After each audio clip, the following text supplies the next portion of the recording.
right now I'm going to just read a quote from Edward Mandell House and what he had to say in a private meeting with Woodrow Wilson, president between 1913 and 1921, from the private papers of Woodrow Wilson. Quote, "Very soon, every American will be required to register their biological property in a national system designed to keep track of the people, and that will operate under the ancient system of pledging.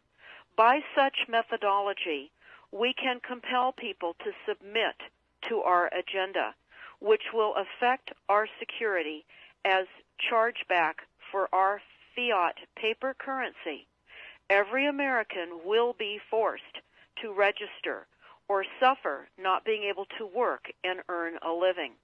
They will be our chattel, and we will hold the security interest over them forever by operation of law merchant under the scheme of secured transactions.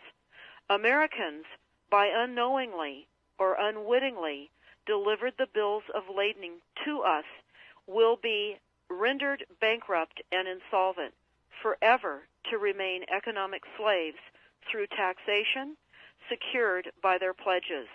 They will be stripped of their rights and given commercial value, designated to keep us a profit that will be none the wiser.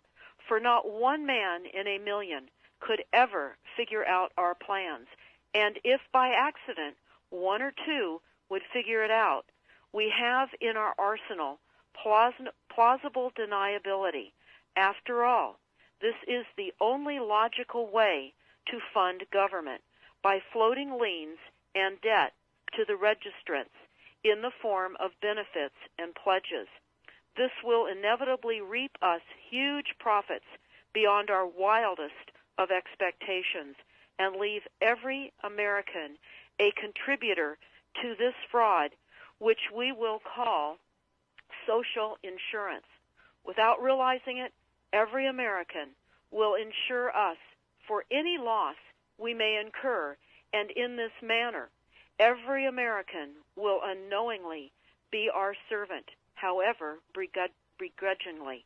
The people will become helpless, without any hope for their redemption, and we will employ the high office of the President as our dummy corporation to foment this plot against America. Having established plausible deniability, even if people become enlightened that they had a remedy and pursued it, the attorneys, judges, and legislators could claim that they did not understand the people's claims, especially if the technical requirements for achieving it were not followed pursuant to statutory requirements, requiring the public schools to teach civics, government, and history classes out of federally approved, politically correct textbooks written by the publishing houses owned by the owners of the Federal Reserve would assure that the people would not discover the remedy for a long time, if ever.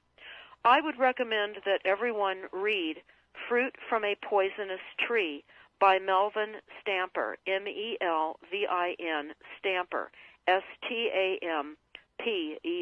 That is Fruit from a Poisonous Tree. This is out of Chapter 2 of Fruit from a Poisonous Tree.